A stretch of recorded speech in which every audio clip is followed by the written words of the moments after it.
Present us, O Lord, in all our doings with thy most gracious favor, and further us with thy continued help, that in all our works begun, continued, and ended in thee, we may glorify thy holy name, and finally, by thy mercy, attain everlasting life. Amen. Introduction of guests. Recognized member from Melville Southcoast. Thank you, Mr. Speaker. To you and through you and all members of the Legislative Assembly, I would like to introduce three very special people in my life seated in the West Gallery. Daughter-in-law Lane Gertz-Kading, who I think is very familiar to many in this Assembly, with her long career in Ministry of Environment's office. But with her are also two very precious granddaughters. So we have Bryn, who is 8 years old. She's a grade 3er in Regina here, loves school, she loves camping, and she loves horses. And she tells me that she wants to be a barrel racer and a veterinarian, Mr. Speaker. Tessa is 4 years old, and she's in preschool. Very shy, yes. She too loves school. She loves to have fun in gymnastics and swimming, and she loves chocolate. A girl after my own heart, Mr. Speaker. So I'd like all members of the Legislative Assembly to welcome my family members, Bryn, Tessa, and Lane, to their Legislative Assembly. Recognize the member from Saskatoon-Fairview. Thank you, Mr. Speaker. To you and through you, I'd like to welcome some guests who are seated in the Speaker's Gallery today. Joseph Amodia Jr., who goes by Buddy, from the Filipino Community Foundation of Canada. He's one of the founders, along with Nick Sarcino, who's a co-founder of the foundation as well as a freelancer in artistic services. I'd like to welcome Lita Raquel Lee. She's the president of the Filipino Events Alliance of Saskatchewan. And Laarni Laput, who's from Regina, who's a direct support worker here and works in group homes. And Marion and Glenn Terrell, who are immigration consultants and joined by their family here today. I want to thank these individuals for joining us here in their legislature today. I know for many of them it's their first time being in the building, and I'll have more to say about Buddy in a member statement a little bit later, but I would ask all members to join me in welcoming these individuals to their legislature. Recognize the Premier. Hello, Mr. Speaker. Thank you for the opportunity here. I'd like to join with the member opposite in welcoming these folks from our Filipino community in Saskatchewan, representing numerous organizations, including the Filipino Foundation of Canada, to their Legislative Assembly here in Regina, Saskatchewan, our capital city, Mr. Speaker. I'd like to thank them for the work that they do, the engagement that they have with the government of Saskatchewan and various departments, Mr. Speaker, and quite frankly, the guidance that they provide all members on this floor as we make decisions on behalf of all of the folks that live in Saskatchewan. This most certainly is what the new Saskatchewan, what Saskatchewan looks like today, very different than maybe what it looked like 20 or 30 years ago, Mr. Speaker, and I would say very much is for the better, Mr. Speaker. So welcome to all of those folks, to Buddy and your delegation from the Filipino community here in Saskatchewan. We hope you enjoy the day in your Legislative Assembly.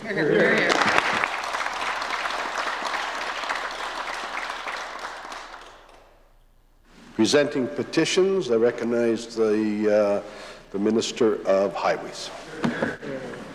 Thank you, Mr. Speaker. We, the undersigned residents of the province of Saskatchewan, wish to bring to your attention the following. Whereas the Trudeau Liberal NDP coalition carbon tax is one of the main causes of affordability issues on inflation in the nation of Canada, that the federal Liberal NDP government was politically motivated in issuing a carve-out for home heating oil, and that the government of Saskatchewan's decision to not collect or remit the carbon tax on home heating in Saskatchewan has led to a drop in inflation. Further, that despite the decision to not charge the carbon tax on home heating, Saskatchewan families continue to pay the tax out of their pockets at the pumps, grocery stores, and many more items. We, in the prayer that reads as follows, respectfully request that the Legislative Assembly of Saskatchewan take the following action: to call upon the Government of Canada to immediately suspend the carbon tax across the nation of Canada and acknowledge its significant impact on the affordability and inflation in Canada. The below undersigned are residents of Yorkton, Mr. Speaker. Thank you. Recognize the member from Saskatoon Fairview.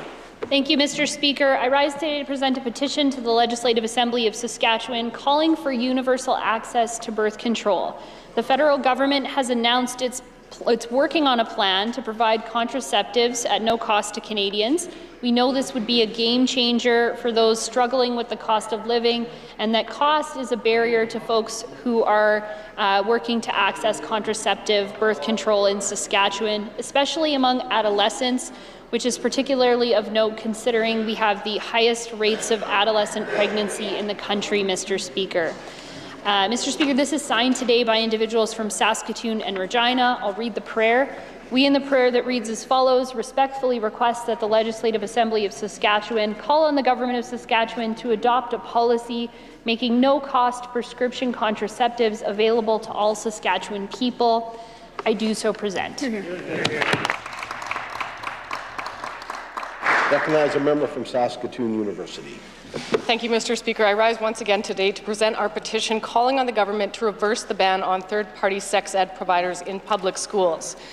Banning third-party providers of sexual health education will mean fewer kids getting access to evidence-based sex education, which we need given that Saskatchewan has the highest rates of teen pregnancies, STIs, and HIV transmission in the country, the highest rates of sexual assault and domestic violence in the country, and that all children have the right to comprehensive, age-appropriate sexual health education, that third-party sexual education providers are trained professionals who are best suited to teaching sex ed in the classroom, and finally, that many teachers have expressed great concern because they are not adequately trained to administer sex health education.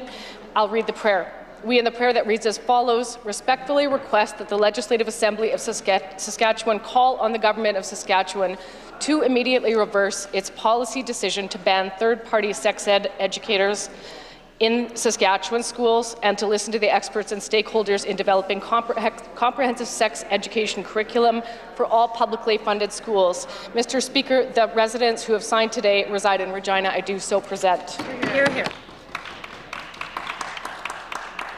Reading and receiving petitions, statements by members. I recognize the member from Regina Wascana Plains. Mr. Speaker, while Saskatchewan may not have ended its Brier Cup dry spell, there was a lot of reasons for curling fans in Saskatchewan and throughout Canada to be excited at this year's Brier. Over the last couple of weeks, fans have watched Team Saskatchewan's meteoric rise over the competition. Saskatchewan took home silver after a hard-fought battle with Team Canada. This was Saskatchewan's best finish in 29 years. Mr. Speaker, Saskatchewan is incredibly proud of Mike McEwen and the Saskatchewan curling team. Fantastic shot placement from the earlier games of the tournament showed the hard work that Mike and the team had put into their training leading up to the Brier. On behalf of the Legislative Assembly, congratulations to Mike McEwen and the Saskatchewan curling team for a very well-played tournament. And congratulations to the winner, of course, Brad Gushu and Team Canada. Thank you to all the volunteers, workers, Brand Centre staff, the teams, and of course the fans for another great Brier. And curling fans will be excited to know that Moose Jaw has been selected as the host city for the World's Men's Curling Championships in 2005. Thank you. Recognize the member from Regina Coronation Park. Thank you, Mr. Speaker. As the official opposition MLA from Regina Coronation Park, where we have a growing Muslim community, I'm so proud to rise to recognize the beginning of Ramadan. During Ramadan, Muslims around the world fast from sunrise to sunset. It's to honor God, to practice self-discipline, and to reflect on the many blessings we have in our lives, such as food, water, and shelter. Blessing we should have to be grateful for.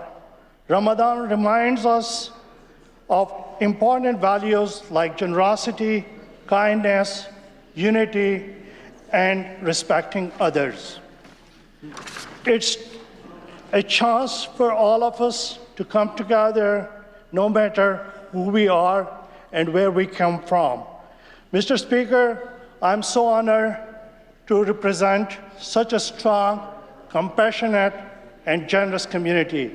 I would like to extend blessing and sincere wishes of health and happiness of all those who celebrate this holy month. I invite all members to join me in recognizing the start of Ramadan. And I also thank the Muslim community for all the hard work they do to make Saskatchewan a vibrant and welcoming place. Ramadan Mubarak, Ramadan Kareem. Recognize the member from Last Mountain Touchwood. Thank you, Mr. Speaker. Curling is Saskatchewan's provincial sport, and while many people were focused on the Brier and Regina, an equally important Bonspiel was also happening this weekend. The Saskatchewan High School Athletic Association Senior Girls Provincial Championship Bonspiel was held in Ituna on Friday and Saturday. Schools competed at the local, regional, and district levels, and 8 teams qualified for the provincial championships. Ituna School, along with parents, community members, and local businesses, hosted a fantastic event at the local curling rink. The organizers had a professional bagpiper pipe the athletes in on a phenomenal opening ceremonies, and everyone who attended had the opportunity to sample some of Ituna's famous homemade deep-fried pierogies. Even the Premier knows what I'm talking about. Congratulations to the North Battleford Composite and Moose Jaw Peacock to make it to the finals, with Moose Jaw Peacock winning the Senior Girls Provincial Championship. A big shout out to teacher Kayla Onofreychuk for coaching the Ituna girls team and spearheading the whole weekend, and to all teachers across the province for coaching, mentoring, and encouraging students to take up the great sport of curling. Thank you, Mr. Speaker. Recognize the member from Saskatoon Fairview. Mr. Speaker, I would like to share with the Assembly today the hard work of Joseph Amodia Jr., who goes by Buddy. Buddy's work in our community is dedicated to bridging the gaps of Filipino culture in Saskatchewan and providing aid to those in need. He fundraises money to purchase wheelchairs and mobility devices for back home in the Philippines in partnership with the International Wheelchair Foundation. And it doesn't stop there. In total, this work has donated to 15 different countries, Mr. Speaker. His charitable work also provides financial aid and groceries, rice, essentials, other health care assistance, and solar lights to communities. To provide electricity 3 months after being hit by a typhoon, they helped 67 households that were devastated by a natural disaster in the Philippines, Mr. Speaker. Buddy is a co-founder of the Filipino Community Foundation of Saskatchewan, along with Nick Sarcino. This foundation has been supporting local Filipino vendors. I've had the opportunity to visit an organized marketplace that they've done in Midtown Plaza, I think 3 times now in Saskatoon, and see the care and energy that they put into building community. He's a strong supporter of our local economy in Saskatoon. He's an organizer, chef, consultant, and sales manager. And I would like everyone to please join me in welcoming Buddy to his legislature and thank him for his work to make Saskatoon a better place to live while continuing to support community members back in the Philippines and worldwide. Recognize the member from Saskatoon Churchill Wildwood. Thank you, Mr. Speaker. March 11th is National Canadian Women's Physicians Day. Mr. Speaker, March 11th is also the date of licensure for Dr. Jenny Trout, the first woman licensed to practice medicine in Canada. This year, the Canadian Women in Medicine organization is asking the public to celebrate by thanking a woman physician for her work and dedication. According to the Canadian Institute of Health Information, 40% of the total population of Saskatchewan physicians are women. Additionally, from 2018 to 2022, Saskatchewan saw an increase of nearly 24% in female physicians overall. Saskatchewan is proud to support women in medicine. In 2024, our government was able to sign a new agreement with the Saskatchewan Medical Association for physician compensation. Addressing gender equity in medicine, including discrepancies in rates of pay, is a priority. The new physician services agreement with the SMA includes an annual investment of $1.5 million targeted to obstetrics and gynecology services, as well as an additional $1 million in new annual funding for future work in improving gender pay equity in the physician services payment schedule. Our government is committed to continuing to work with the SHA, the SMA, the University of Saskatchewan, and all other health sector partners to improve equity and diversity in the healthcare system. Thank you, Mr. Speaker. Recognize the member from Cannington. Thank you, Mr. Speaker. Statistics Canada confirmed what this side of the House already knows. Year over year, Saskatchewan's workforce keeps getting stronger. The province added 18,700 new full-time jobs, an increase of 15,200 when compared to February of 2024. Both major cities experienced job growth of over 6%. Saskatoon's employment is up 11,400, and Regina is up 8,500 jobs. Our province has one of the lowest unemployment rates in the country, well below the national average of 5.8%. And for the benefit of the members opposite, let's get specific, Mr. Speaker. 26% more professional, scientific, and technical service jobs. Business, building, and other support services jobs are up 36.6%. And wholesale and retail trade jobs increased by a total of 3,400. Off-reserve and Indigenous youth employment both experienced their 5th month of consecutive year-over-year growth. And we're seeing an all-time high working-age population of 940,600 residents. Mr. Speaker, people recognize that Saskatchewan is the best place in Canada to work, get an education, and raise a family. And this government will be here to help build strong communities, strong families, and a stronger Saskatchewan. Recognize the member from Melfort. Thank you, Mr. Speaker. We as a government are hearing our teachers, and we appreciate their frontline perspective. Last week, we made an exciting announcement for their classrooms and the students they serve. Mr. Speaker, our government has signed a nearly $400 million Memorandum of Understanding with the Saskatchewan School Boards Association. Right. This agreement guarantees long-term funding to enhance educational outcomes and provide additional classroom supports across the province. Mr. Speaker, the MOU provides a minimum of $356.6 million per year for 4 years into classroom supports for students and their teachers, as well as additional investments into youth mental health resources and an increased investment of $180 million into school operational funding. Hear, hear. That marks the largest increase in Saskatchewan's history towards operational funding for school divisions. Right. Nearly 9% over the previous year, for a total of $2.2 billion in the 2024-25 education budget. Mr. Speaker, this agreement provides long-term funding for classroom supports to focus on addressing issues that are important to all of us, like classroom size and complexity. Our government continues to believe in local-level solutions involving teachers, staff, students, parents, and families to achieve healthy outcomes, promoting our kids' success in life, their education, and future careers. Thank you, Mr. Speaker. Here. Question period. I recognize the Leader of the Opposition. Mr. Speaker, this tired and out-of-touch government clearly isn't listening to Saskatchewan people. And they aren't delivering the cost of living relief that Saskatchewan people need. Now, this is a Premier who recently marked 6 years in office.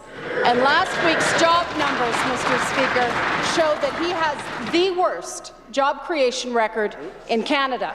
Mr. Speaker, people are hurting, and it's time to act. Why won't the Premier cut the fuel tax and finally offer Saskatchewan people the relief that they desperately need? Recognize the Premier. Thank you very much, Mr. Speaker. Speaker. As I said many times on the floor of this Assembly, but it needs to be, I guess, repeated at least one more time, Mr. Speaker, each and every budget.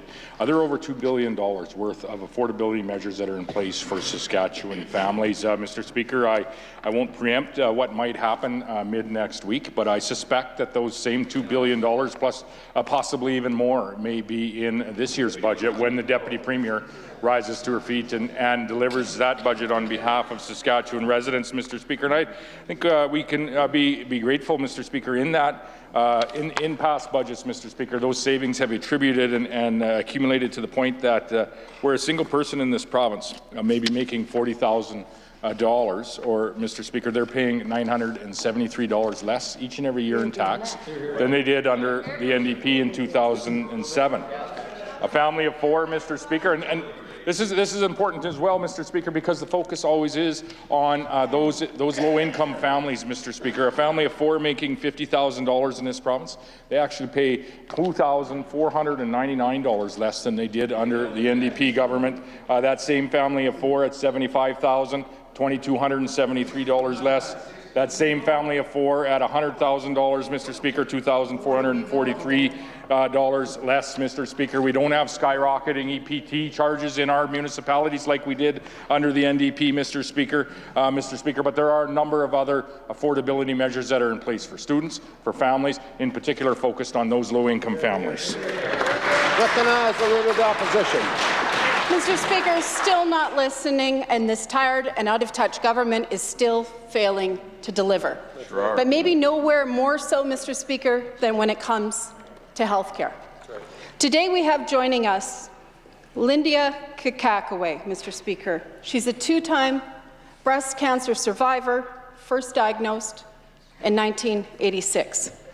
Now, 3 months ago, her doctor found a lump and told her that she needs a breast assessment, Mr. Speaker, and a mammogram. Does the Premier think that it's acceptable for Lindia to wait months for the important diagnostics that she currently urgently needs?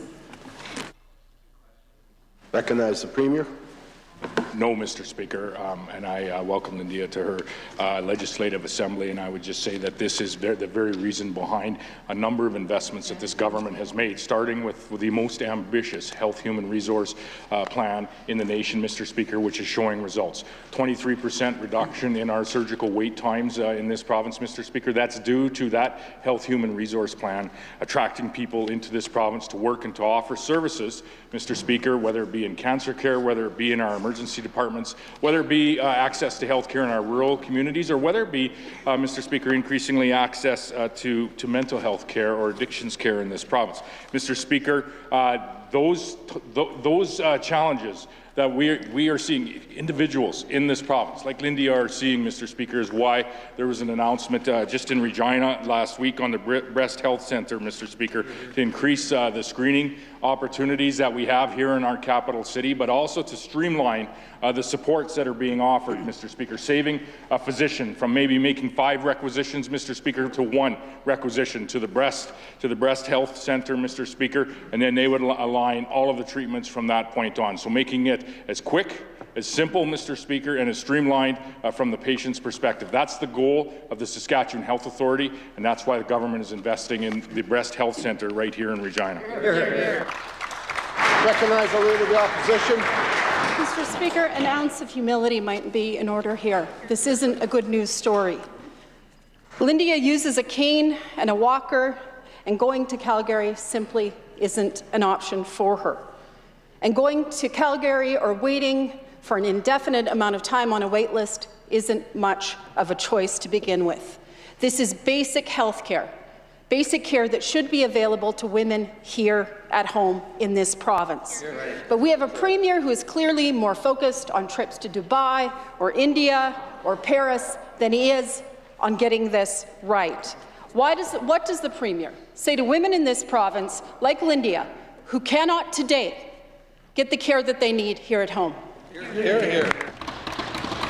Recognize the Premier.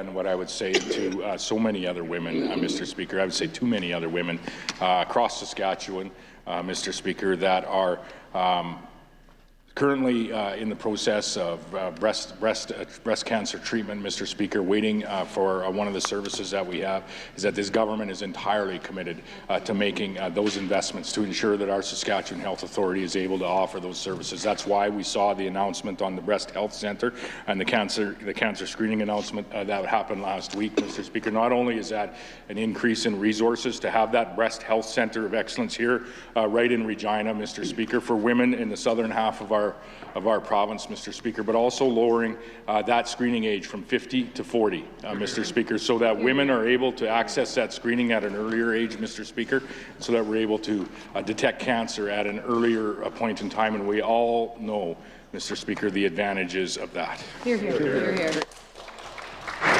Recognize the Leader of the Opposition. Mr. Speaker, let me say again, women in this province shouldn't have to go to Calgary for care that they need here at home today. This tired and out-of-touch government should know that, and Mr. Speaker, they should have seen this coming.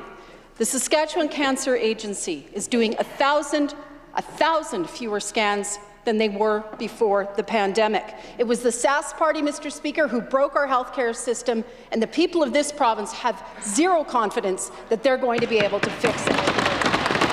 Mr. Speaker, the cancer care projects that we've heard recently announced by the Sask Party will take more than a year before they're online. My question to the Premier, what does he think that women like Lindia should do in the meantime?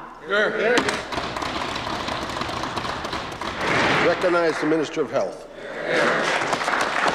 Thank you, Mr. Speaker. As was indicated by the Premier in a previous answer, there are steps being taken by the government. And, Mr. Speaker, I've had the opportunity to meet with patients, with healthcare providers to discuss this very topic, and we'll be more than happy to meet with Lindia here today as well to discuss her specific case. Mr. Speaker, we are working very hard to invest more resources into screening, into diagnostics, into treatment, Mr. Speaker, in addition to what the Premier detailed earlier in his answers. I can inform the House that there has been some work being done by the SHA and by the Ministry to bring in more staff, Mr. Speaker. The SHA has indicated that additional surgeons with the ability to focus on breast cancer specialty have been recruited for Regina to be starting that employment here in the next number of months, Mr. Speaker. In addition to that, there have been some short-term contracts provided to other surgeons in Regina to have them increase the number of breast cancer patients that they accept, Mr. Speaker. We're going to continue to build capacity in the system.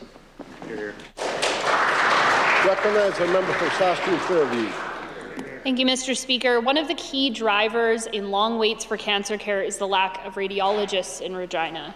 Patients can't get the care they need if there aren't radiologists to read the scans. It creates delays for scans, delays in diagnosis, and delays in treatment that save lives.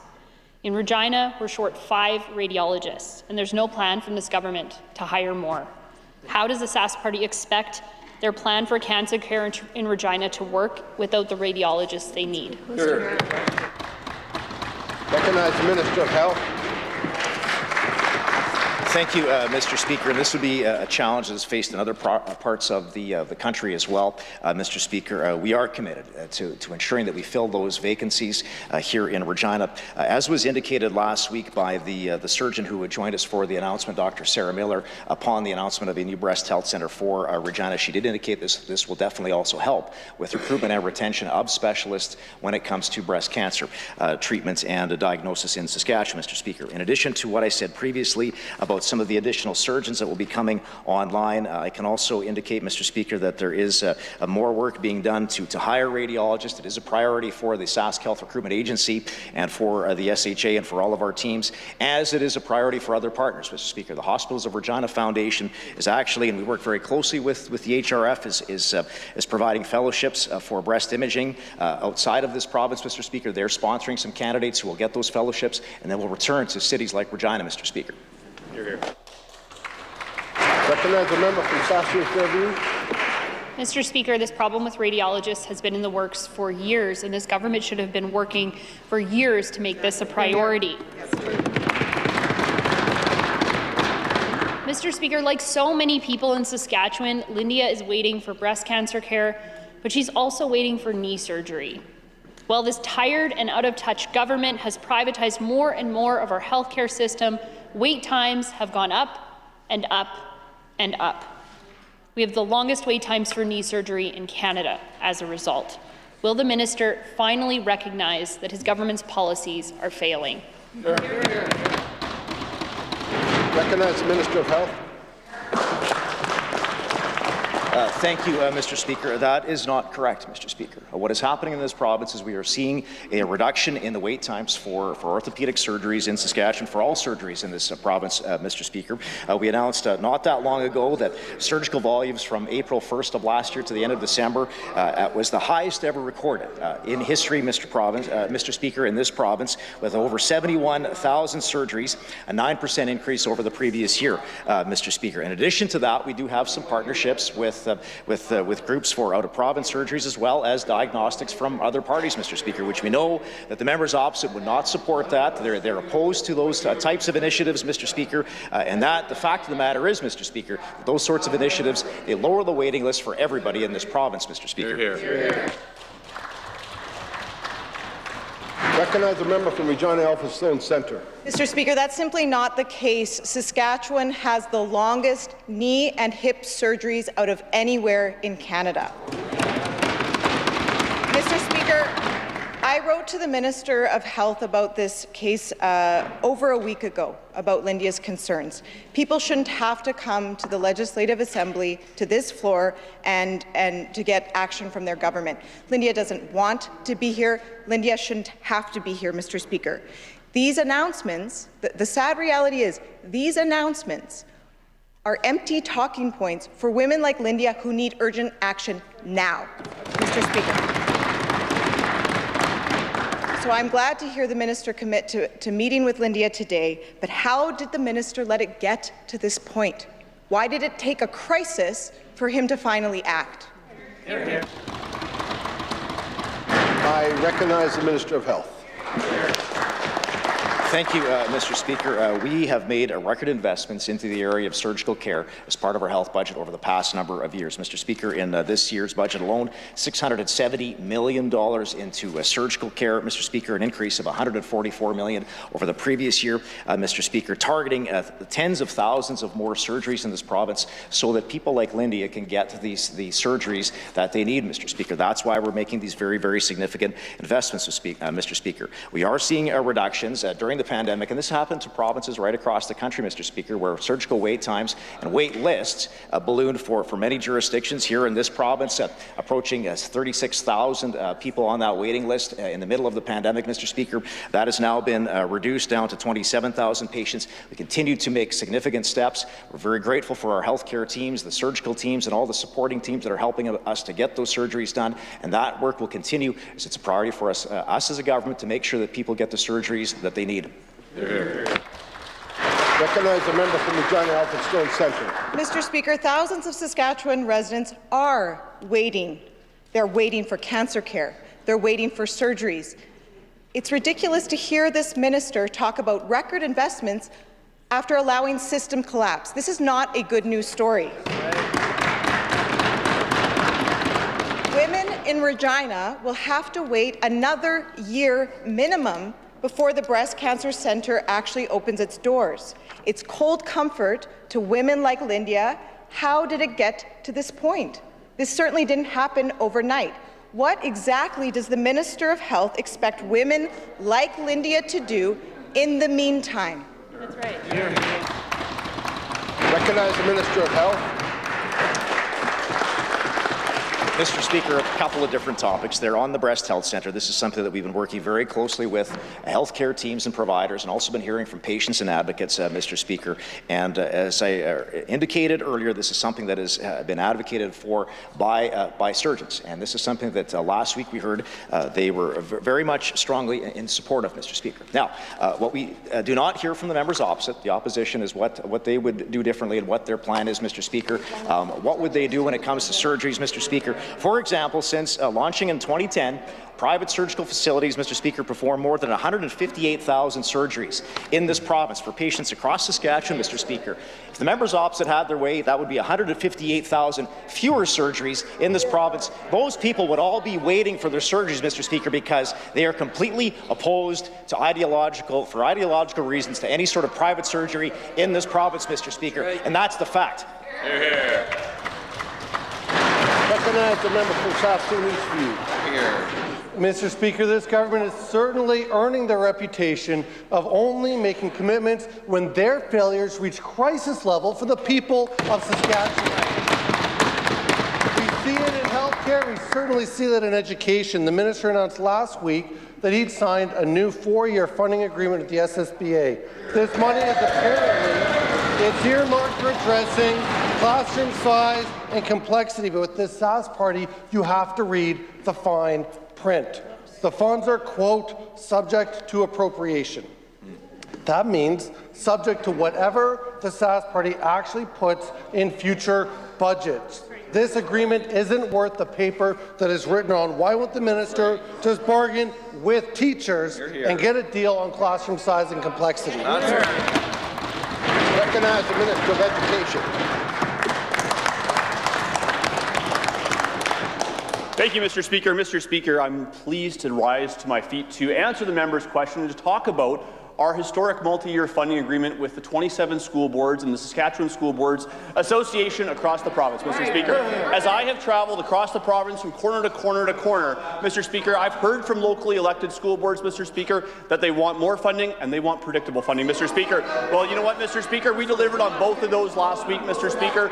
We announced the largest ever school operating funding increase, Mr. Speaker, in provincial history, Mr. Speaker. That's going to be announced in our upcoming provincial budget, Mr. Speaker. But along with that, Mr. Speaker, we're also spreading out that funding over the next 4 years, Mr. Speaker, keeping that predictable so that 27 school divisions in all these communities across the province can provide the quality education that we have here in Saskatchewan. Thank you. Recognize the member from Saskatoon Eastview. Mr. Speaker, the SCF has been very clear. They need real commitments before they'll go back to the table. And they're not confident that they'll get any commitments from a minister who only bargains on Twitter, on billboards, and in back rooms. Teachers want to bargain in good faith, but that minister has made that nearly impossible with his choices. So here we are. This is the price of bad faith bargaining by that minister. Why won't the minister commit to signing a contract with the teachers so he can be held to account? Recognize the Minister of Education. Mr. Speaker, I will remind that member that we put forward an MOU to the STF not so many weeks ago, Mr. Speaker, and they laughed it off, Mr. Speaker, threw it out the window. They didn't even want to have the discussion with government about that MOU, Mr. Speaker. But what we have here, announced on Friday, Mr. Speaker, a historic multi-year funding agreement endorsed by all 27 school divisions across the province, Mr. Speaker, public, separate, francophone, Mr. Speaker. That is who we are going to work with to make sure that education can be delivered with local voice, Mr. Speaker, with the additional funding that the Premier indicated last week is coming in this upcoming provincial budget, Mr. Speaker. We're going to continue working with those school boards, Mr. Speaker. Mr. Speaker, the job interruptions that we have right now, that is solely the choice of the Saskatchewan Teachers Federation. Solely the choice of the Saskatchewan Teachers Federation leadership, Mr. Speaker. They're interrupting classes, Mr. Speaker, interrupting extracurriculars. That's not what's good for our kids, and we need them to come back to the bargaining table. Recognize the member for Saskatoon Eastview. Mr. Speaker, I'll remind this minister has been solely the choice of his tired and out-of-touch government to spend a decade attacking local board autonomy and starving school board budgets. And even school board trustees are not happy with this deal. One said that they were not consulted at all. He even called the agreement, quote, disrespectful for teachers and the bargaining process. Will the minister do the bare minimum to show respect to teachers, and will he sign his commitments into a contract? Recognize the Minister of Education. Mr. Speaker, it's pretty interesting to listen to members on that side of the House, some of whom used to be trustees in a previous life, Mr. Speaker, talk about how we should bypass the school boards in this province, Mr. Speaker, and sign a deal with the provincial union instead, Mr. Speaker. Mr. Speaker, again, what it comes down to is a multi-year funding agreement, Mr. Speaker, that enshrines classroom support funding as a minimum over the next 4 years, Mr. Speaker. Mr. Speaker, that is our government's commitment to teachers, to parents around this province, that we are going to invest in education. We're going to be expanding investment in education this year, Mr. Speaker, and absolutely be looking at doing that in the future years. It's time for the union leadership to come back to the bargaining table so we can get an agreement and provide predictability to children and families, Mr. Speaker. Recognize a member from Regina University. Thank you very much, Mr. Speaker. Today, the Sass Party announced its investment attraction strategy, and like clockwork, this Friday's job numbers showed that this tired and out-of-touch government needs all the help it can get when it comes to creating good-paying full-time jobs here in Saskatchewan. Mr. Speaker, the numbers don't lie. Since this Premier came to office, exactly 6 years ago, the Sass Party has been creating jobs at a rate worse than every other province in Canada. Mr. Speaker, perhaps that's what people were booing at the Briar yesterday. When will the Sass Party finally accept reality that when it comes to creating good-paying jobs, their record is the worst in Canada? Hear, hear. Recognize Minister of Finance. Mr. Speaker, it's great news for Saskatchewan that not only do we have a growing population, which we didn't under the NDP, we have a growing economy, which we didn't under the NDP, but we have growing job numbers, Mr. Speaker. In February of 2024, compared to February of 2023, employment increased by 15,200 or 2.6%, Mr. Speaker. In February of 2024, full-time employment increased by 18,700 jobs, Mr. Speaker, or that's a 4% increase when compared to February of 2023. So I would fare to differ with the member opposite. Recognize a member from Regina University. Thank you very much, Mr. Speaker. Friday was Jobs Friday, but it was also International Women's Day, Mr. Speaker. And what did we learn about job creation for women in Saskatchewan? This Premier and his tired and out-of-touch government are failing women workers even more than men. Job creation for women was 6.4% over the last 6 years, barely 1% per year. Half of Alberta, 10% of PEI. How can this tired and out-of-touch government justify this Premier's worst-in-the-nation job creation record? Hear, hear. Recognize the Minister of Finance. Mr. Speaker, not only does the government have females in almost all of the key positions within government, we also have great job numbers for job creation for female positions. In February of 2024, female employment increased by 3,500 jobs, 1.3% year over year. The province achieved a new all-time high in female employment for the month of February, increasing to 278,400, Mr. Speaker. So since 2007, female employment has increased by 17%, or 40,100 jobs from 2007 to 2023. Recognize a member from Saskatoon Fairview. Mr. Speaker, the coroner has released new numbers on overdose deaths. 74 lives lost due to overdose, just in January and February of this year. Year after year, month after month, we keep breaking our own records. Yet this government is cutting the supports that keep people alive. Kayla DeMong, Executive Director of Prairie Harm's words, quote, "There is no hope for recovery if people are dead before they get there." Mr. Speaker, when will the minister come up with a plan that actually prevents overdoses and save lives? Recognize the Minister of Mental Health and Addictions. Thank you, Mr. Speaker. It's important, I think, that we remember no illicit drugs are safe, Mr. Speaker. That is why our government is focused on getting people the treatment that they need so that they can overcome addictions and live healthy lives in recovery. And that is why our government introduced a plan to help individuals have easy access to addictions treatment, Mr. Speaker. We are more than doubling the number of addictions treatment spaces available in this province, and we are providing recovery-oriented systems of care so that individuals can overcome addiction and live healthy lives in recovery. Thank you, Mr. Speaker.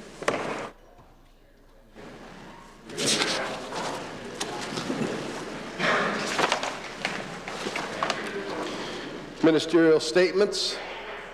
I recognize the Minister of Agriculture. Thank you, Mr. Speaker. Today I announced that the Government of Saskatchewan is committing a total of $15 million over the next 5 years to support the Global Institute for Food Security. Our agriculture producers are world-class, and funding announcements like the one I made today show this government's commitment to supporting research in the ag field. The GIFTS facility and the people who work there are an integral part of the Agriculture Science Hub in the province of Saskatchewan. It's no secret that our government appreciates the value in making strategic, targeted investments in agriculture research. This is why, year over year, we fund agriculture research all over the province. Recently, we released the results published from a 2-year study conducted by the Institute. The results show that Saskatchewan's production of 5 major field crops have some of the smallest carbon footprints you'll find anywhere among competing jurisdictions around the world. This footprint ranges from 67% smaller for canola to as much as 130% smaller for lentils. These crops and others grown by our producers have the least amount of greenhouse gas emissions or carbon dioxide equivalents among regions in the study that also grow and export these crops.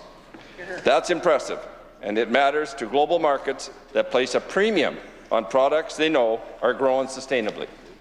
This is why we smashed our agri-food exports goal 7 years early by exporting $20.2 billion in agri-food products in 2023. We've actually been setting records for agri-food exports in each of the last 4 years, a testament to our producers and this government's focus on telling our story in markets around the world. I want to thank Dr. Steve Webb and everyone at the Global Institute for Food Security for their hard work and dedication to proving to the world that we are, on this side of the House, already knowing that our producers are the most sustainable, reliable, and produce the most high-quality products anywhere in the world. Thank you, Mr. Speaker. Recognize the member from Regina Rosemont.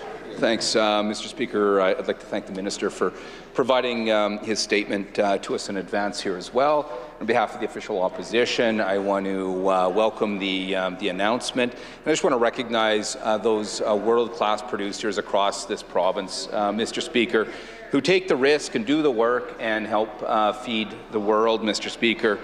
And I want to recognize as well this incredible world-leading agricultural sector in Saskatchewan. The research and academia, the agribusiness and the manufacturers, Mr. Speaker, all of whom contribute to global food security and an incredible story and point of pride for this province, Mr. Speaker.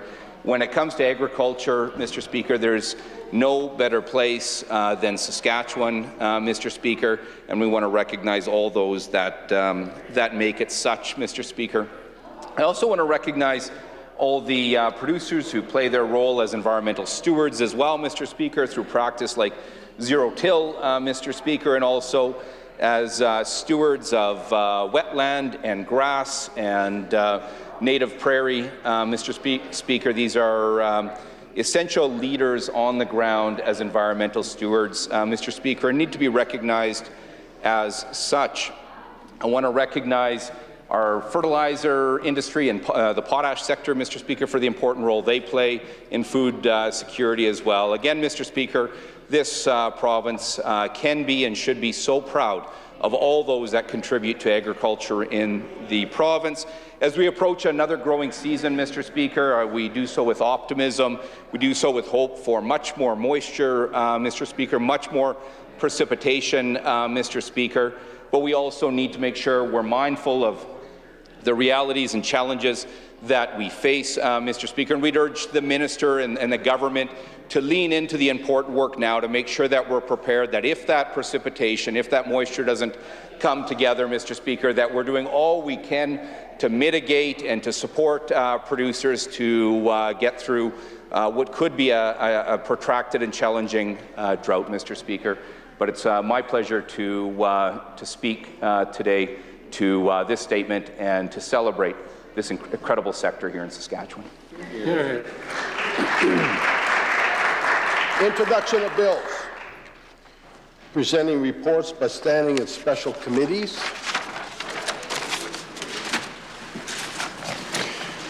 Please rise for His Majesty's Commonwealth Day message.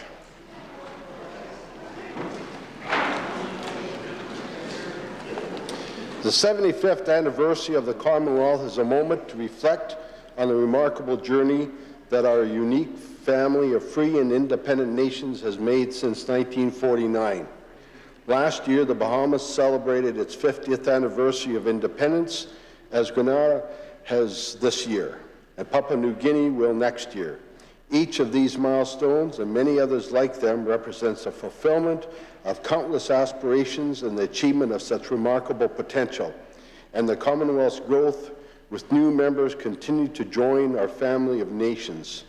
Demonstrates clearly that whilst we may not all have a shared history, we have common ambitions for a better future, working together to build resilience and respond to global challenges. The Commonwealth family is strongest when we are connected through friendship. As I have said before, the Commonwealth is like the wiring of a house, and its people, our energy, and our ideas are the current that runs through those wires. Together and individually, we are strengthened by sharing perspectives and experiences, and by offering and borrowing the myriad ways we have each tackled the challenges of our time. This is true both at the level of nations and indeed at the local level. We recognize today that our diversity is our greatest strength. The Commonwealth represents a third of humanity from all regions of the world, with all the different experiences, knowledge, and aspirations that this brings. Wherever we live, we are united by the many challenges we face, whether it be climate change, the loss of nature, or the social and economic changes that new technologies are bringing.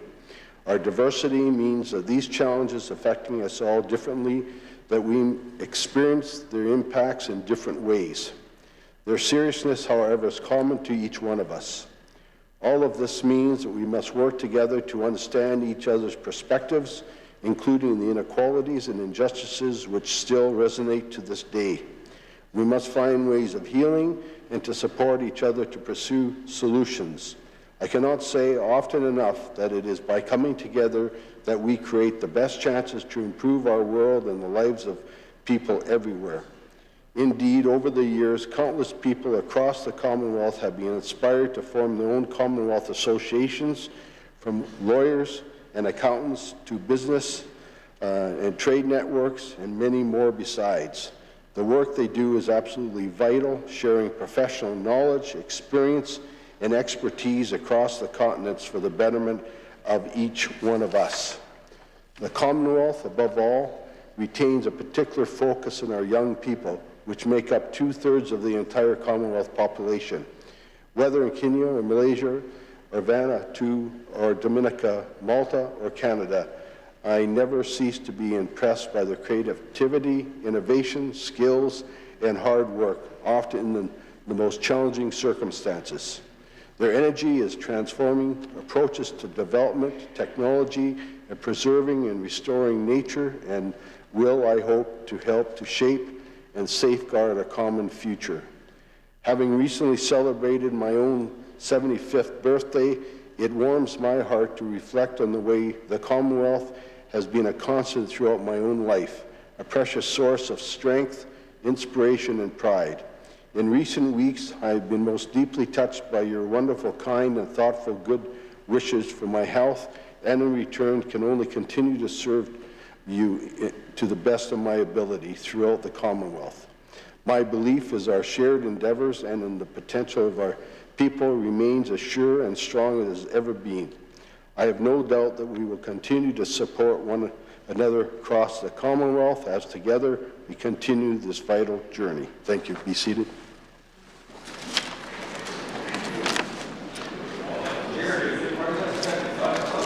Orders of the day. Government orders adjourn debates. Item number 1, resume debate on the second reading motion for Bill number 150, the Securities Saskatchewan Investors Protection Amendment Act 2023. Ms. Bowes. Recognize the member from Saskatoon Centre. Miigwech, Mr. Speaker. It is my pleasure to be entering into debate on Bill 150, the Securities Amendment Act. I understand that this bill is an amendment to the Securities Act and giving the Saskatchewan Securities Commission that they can designate an independent resolution service. So this independent resolution service will have the ability to set its own standards and also make orders in the public interest. They can also order a registrant to change their practices or conduct and also explain reasons for the actions that were taken.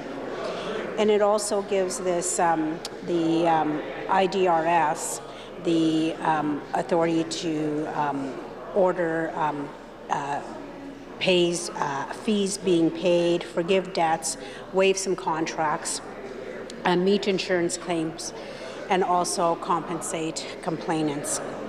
And the other thing that they could also do is ensure that correct information is given and also do the credit ratings. So this IDRS, my understanding is that it's subject to confidentiality only when the SCC business and they also are here given the ability to increase the penalty from $100,000 to $1 million. So I'm pleased to see that there are going to be penalties increased here to match other provinces, as they have done that in their provinces.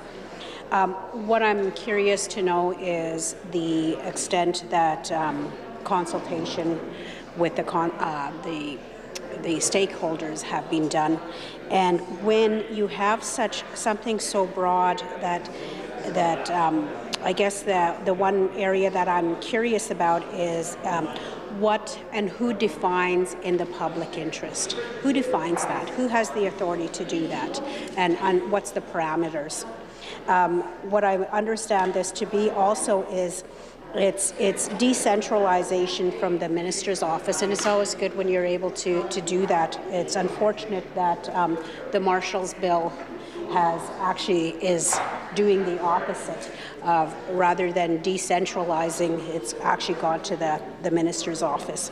So this bill, it's good to see that a lot of this is being decentralized. My colleagues and also the critic in the area has been reaching out to stakeholders to ask questions and also to ask for stakeholder input on this. And I think it's important that any time that bills are being presented, that we go out to the community and ask, is this what people actually want, or is it not? So I don't have much else to add to this. I'm sure my colleagues that haven't spoke to this bill would have more to say, and also the critic will do their job in asking the questions and engaging the stakeholders that potentially could be impacted by this change. So with that, Mr. Speaker, I will adjourn Just like to correct the member, you've already spoken and adjourned this bill, so you either let it go to committee or someone else needs to stand up and adjourn. Yes. I did. Conclude my remarks. Let it go to committee. Okay. The question before the Assembly is a motion by the Minister that Bill number 150 be now read a second time. Is it the pleasure of the Assembly to adopt the motion? Carried. Second reading of this bill. To which committee shall this bill be committed? I recognize the Government Deputy House Leader. Mr. Speaker, to the Committee of Intergovernmental Affairs and Justice. This bill stands committed to the Standing Committee on Intergovernmental Affairs and Justice. Government orders adjourn debate. Item number 2, resume debate on the second reading motion for Bill number 152, the Protection from Human Trafficking Coerced Debts Amendment Act 2023. Ms. Bowles. Recognize the member from Saskatoon-Nutana. Thank you, Mr. Speaker. It's a pleasure to be on my feet and enter into debate on Bill number 152, the Protection from Human Trafficking Coerced Debts Amendment Act 2023. I think, as the name suggests, the amendments that are being proposed in this bill relate to coerced debts and how the courts can now order return of money and property obtained as part of a coerced debt, and that can't be subtracted from any form of money awarded for damages. It also goes on to allow for coerced debts to be removed from credit reports and can't be used as a reason to deny a victim financial services, and that credit reports can't include coerced debt information in those reports. I mean, certainly, as I enter into my remarks on this particular bill, I mean, it goes without saying that these are positive changes that will, in an incremental way, contribute to the protection of individuals who are victims of human trafficking. And yet, I think, as the minister alluded to in her remarks when presenting this bill, that this is a complex problem and it does require a multi-level response. And I just ask the question as to if that is, you know, a serious remark, then why are we not seeing more in this bill than what is before us here in this debate? I think part of the issue perhaps is a lack of understanding and awareness around the issue of human trafficking, the forms that it can take, and the measures that will help to protect vulnerable individuals in particular from its harms. I wanted to just sort of pull out and share with the Assembly the definition for human trafficking that is included in the Act that these amendments relate to.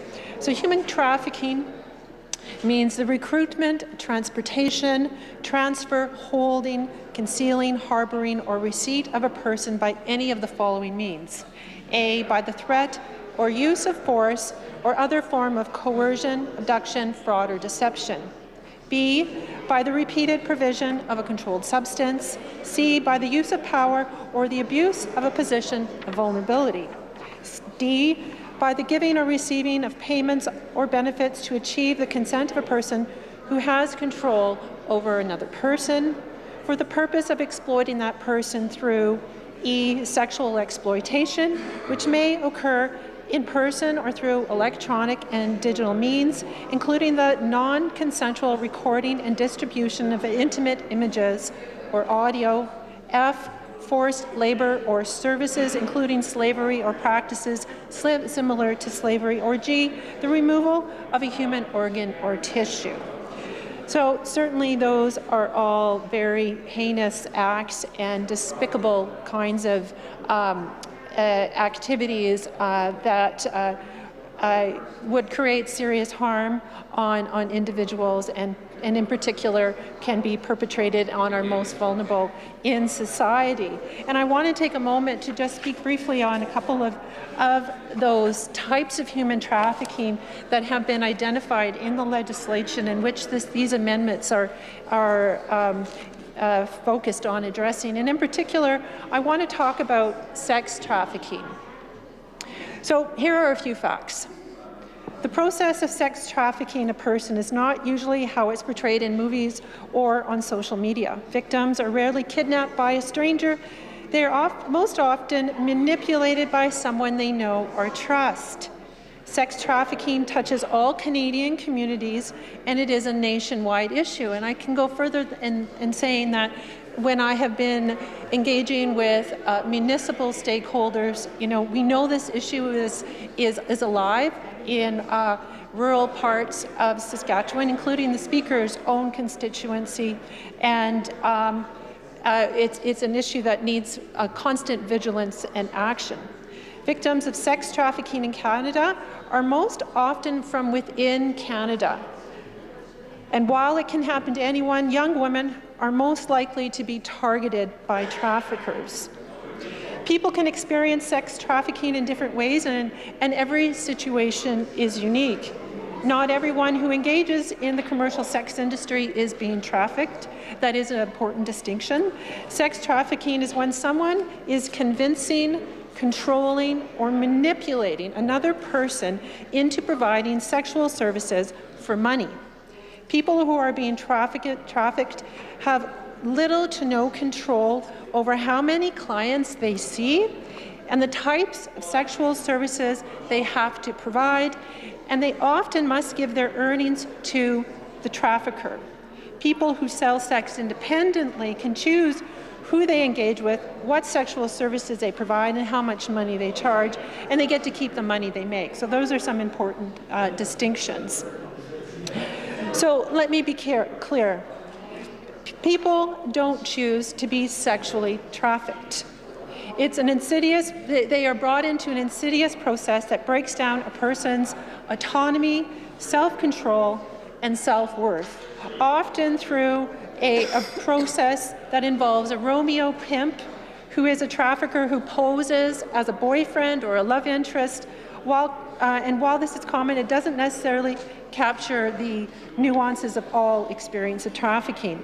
So that Romeo pimp can go through a number of steps to both lure a vulnerable individual, as I say, most likely a young woman, and that can be through online means, to have the vulnerable person gather information about that individual that they're seeking to exploit, look for their vulnerabilities, and see if they have a desire for love, security, belonging, money, or other basic needs that they may be able to exploit. They then move on to a grooming stage. And so then at that point, whatever person and those targeting needs, the trafficker will deliver on them. This is called the honeymoon stage, because the Romeo pimp is determined to make the intended victim fall in love with them through love bombing, which may include expensive gifts, fancy dinners, over-the-top romance, promises of a better future and a life together. Once they've established that trust and dependence, they move on to manipulation and coercion. Now the victim is fully invested and committed to the relationship, and the mind games begin. At this point, the trafficker toys with their emotions and manipulates their relationship. They isolate their victim from family and friends, both emotionally and/or physically. The person being targeted is not only rewarded with affection when they comply with ever-increasing demands, such as sexual acts that may make them more uncomfortable, and the trafficker may even insist that they owe them money. So here's where coerced debts will start to come in. If anything is questioned, it's often answered with threats of violence or using personal information against the victim. So once that is secured, they move on to the exploitation phase. And by this stage, a person's self-esteem and independence has been taken away from them. They may have little to no control over anything in their lives, such as who they see or talk to, when they can eat or sleep, or where they go. They are coerced to perform sexual acts with others in exchange for money, and the trafficker takes all or most of this money. And it may be difficult for those who are being exploited to leave the situation for a number of reasons. They may have a trauma bond, for instance, which is an emotional attachment that develops from a cyclical pattern of abuse. The trafficker may be threatening violence against loved ones, and/or those being exploited may not feel that they have people or a life that they can return to. And it's because of this intense manipulation, those being trafficked may not realize that they are being trafficked and may believe that they consented. And in fact, individuals may push back at that suggestion. Now, as I don't know if the Speaker is aware, but this is becoming an increasingly trend here in Canada where that coercion is occurring online, and it's more important than ever that individuals have the opportunity at a young age to be able to understand consent, understand what coercion and manipulation of this type looks like, so that they can avoid this type of abuse by perpetrators as they go about their daily lives, and if they're experiencing vulnerability. And in particular, I think that it's tragic and disappointing that we've had a government that has introduced legislation and policies that take away the ability for third-party agencies to provide the kind of education that would lead to informing our most vulnerable and our young to prevent them from being harmed by trafficking of this nature. And so when I look at this bill and what it attempts to do, there's so much more that is needed to protect people here in Saskatchewan. Certainly, we welcome these measures, but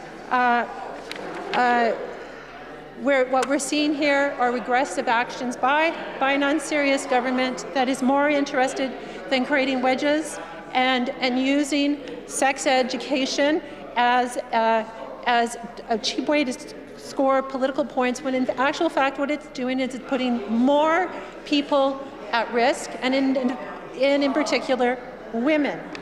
Now, I also want to highlight some of the measures that the Canadian Council for Refugees has also identified in terms of what they believe would be a more holistic approach to human trafficking that would favor items such as prevention, as I've just alluded to, social protections, accountability, and labour mobility. It's also rather curious that this legislation came about in the fall after one of the government's own members was charged and arrested as part of a vice operation to fight sexual exploitation, which involved human trafficking. And I listened very closely to the member's statement on the first day in the Assembly, and while I do appreciate the efforts that were made to apologize for his acts, I think that the member also missed an important opportunity to speak about this issue and talk about the harms of human trafficking, and use this opportunity to advocate for our most vulnerable in society that are affected by this form of human and sex trafficking. And so while it's welcome changes that we're seeing here in this bill, there's much more to be done, and it's shameful that it would have to take, such an embarrassing and disgraceful incident for one of the members of the Sask Party government before they would bring forward these sort of low-bar measures to what is a very serious issue here in Saskatchewan. I think I've said enough on the subject, and with that, I will conclude my remarks and move to adjourn debate on Bill number 152. Member has moved to adjourn debate. It is a pleasure of Assembly to adopt the motion. Carried. Government orders adjourn debates. Item number 3, resume debate on the second reading motion for Bill number 153, the Miscellaneous Municipal Statutes Amendment Act 2023. Ms. Conway. Recognize a member from Saskatoon-Meewasin.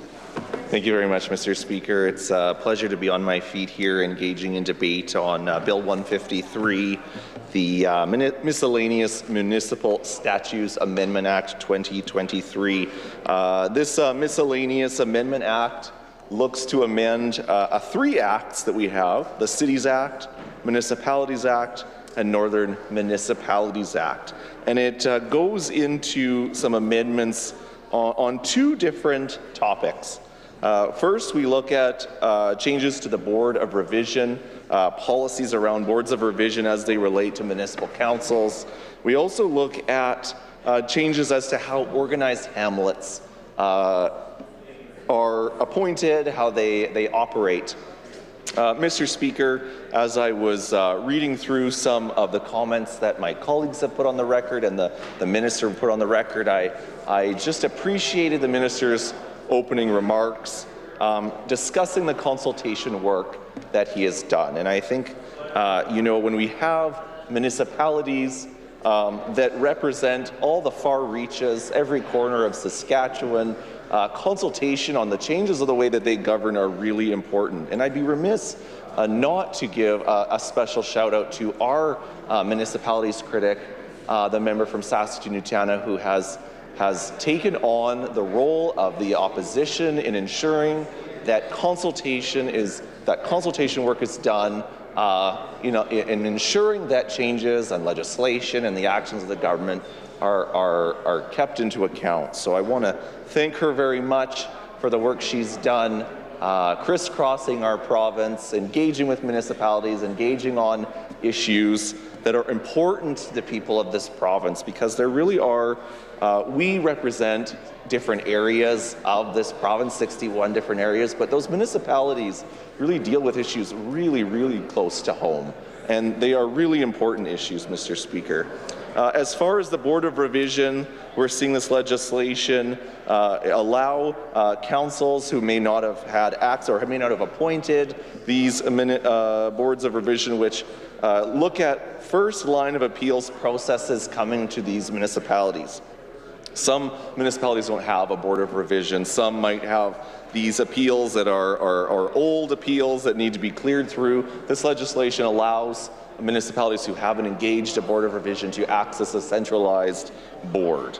It outlines the way who can be on these boards: council members, municipal employees, board members.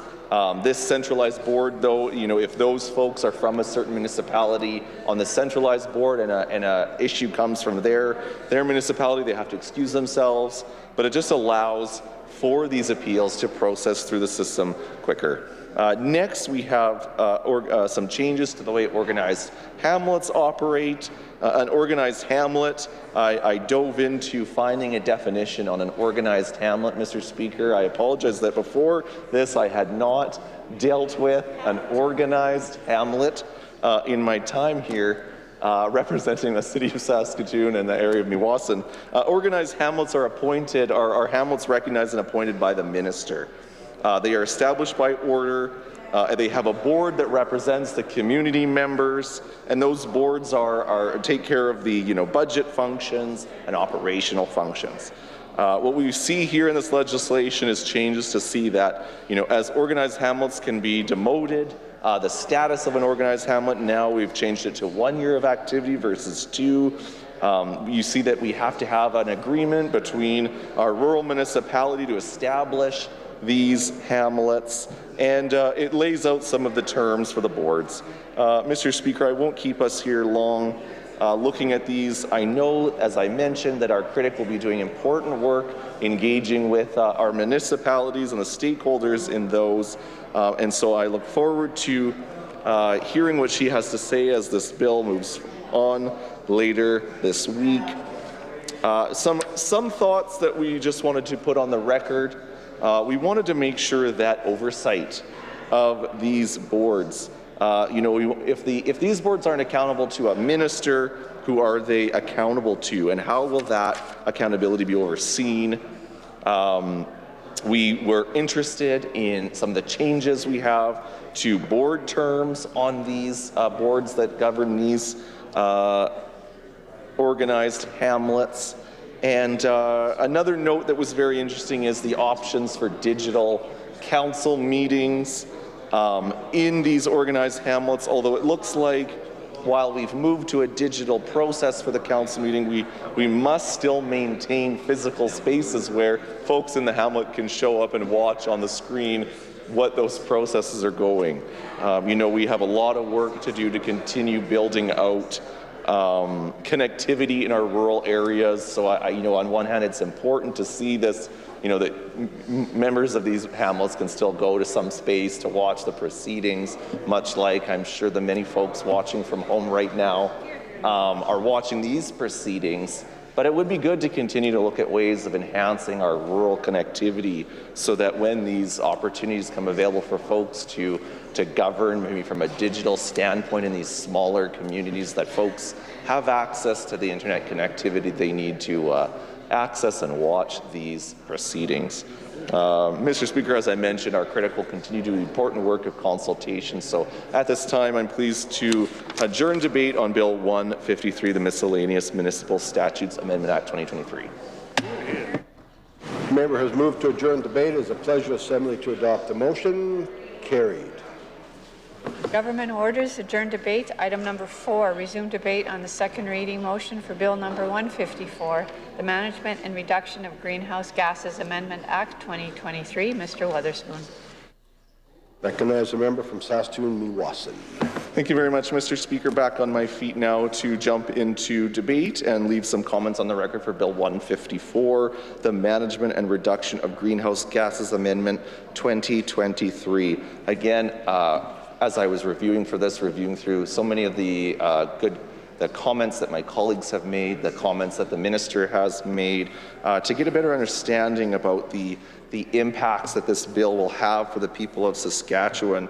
You know, the long and short of this is some reforms to the way that the output-based performance system will work, commonly known as OBPS. What we're seeing is a system that's moving, you know, the various compliance payments, penalties, the debts from our electrical grids. This legislation will now be directing those funds directly into a technology fund. What we're seeing is kind of a mandatory legislative framework to see those dollars moved into this technology fund. Mr. Speaker, that will see these payments now going forward, see investment into our electricity grid and ways that we can continue to move towards the goal of zero emissions by 2050, Mr. Speaker. This legislation also looks at increased flexibility for our Crown Corporation, SaskPower, to continue to invest in clean energy. You know, I'd be remiss to be on my feet not to speak and just thank all the folks involved in that Crown Corporation, the amazing work that they do to keep the lights on in our province. Mr. Speaker, you know, remarks on the record about the transition to a zero-emission grid must not forget that transition must be cost affordable for the user at the end, Mr. Speaker. What we're seeing again, we see these dollars now being directed into clean energy transition. I know that my colleagues and the critic will be diving into this in deeper detail, and so, Mr. Speaker, I think I've put enough comments on the record as far as this bill, and so at this time I'll move to adjourn debate on Bill 154, the Management and Reduction of Greenhouse Gases Amendment Act. Member has moved to adjourn debate. It is a pleasure assembly to adopt the motion. Carried.